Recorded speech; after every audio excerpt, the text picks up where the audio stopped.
संभाजी को युवा मराठा साम्राज्य के संरक्षण में उनकी भूमिका के लिए एक धर्मवीर, शाब्दिक अर्थ धर्म का रक्षक, माना गया है।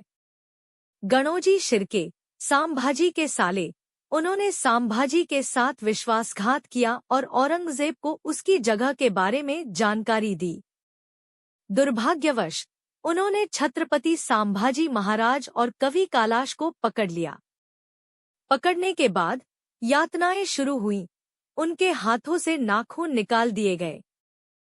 संभाजी की मृत्यु के कारण मराठा साम्राज्य में अराजकता फैल गई और उनके छोटे भाई राजाराम पहले ने सिंहासन संभाला। राजाराम ने मराठा राजधानी को बहुत दक्षिण में जिंजी में स्थानांतरित कर दिया, जबकि संताजी घोरपड़े और धनाजी जाधव के नेतृत्व में मराठा गेरिल्ला योद्धा मुगल सेना को परेशान करते रहे।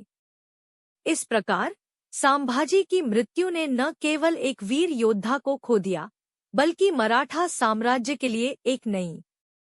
हमारे चैनल में आपका स्वागत है।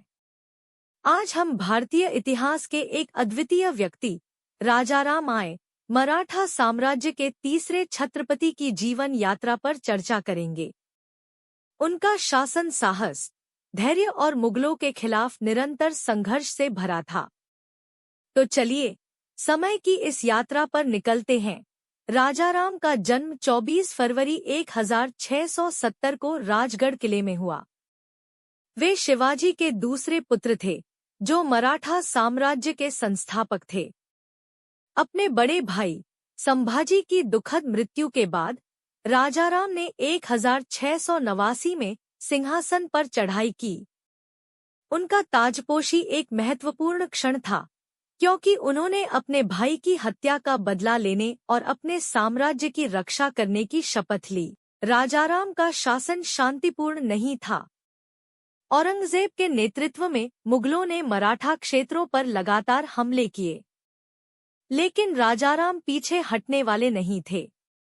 उन्होंने साहसी प्रतिक्रमण का नेतृत्व किया, जिसमें उनके जनरलों की रणनीतिक प्रतिभा, जैसे संताजी घोरपड़े, ने मुगलों के खिलाफ साहसी छापे किए।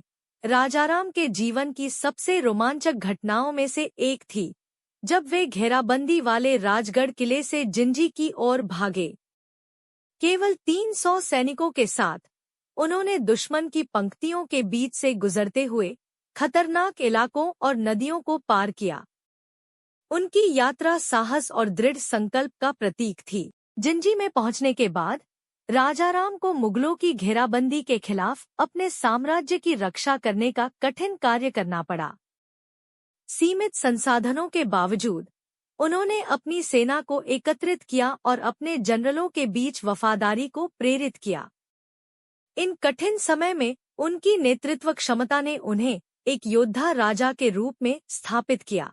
हालांकि युद्ध का बोझ भारी था। 1700 में जुल्फिकार खान के खिलाफ एक भयंकर लड़ाई के बाद राजाराम सिंहागढ़ किले में बीमारी से सक्कम हो गए। उनके अंतिम शब्दों ने उनके परिषद से कहा कि वे स्वतंत्रता की लड़ाई जारी रखें जब तक मराठा साम्राज्य बहाल न हो जाए।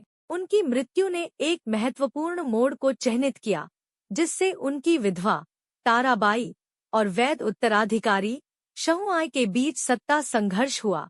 राजाराम की विरासत केवल इतिहास के पन्नों में नहीं, बल्कि उन लोगों के दिलों में भी जीवित है जो उनके साहस और अपने लोगों के प्रति उनकी प्रतिबद्धता की प्रशंसा करते हैं।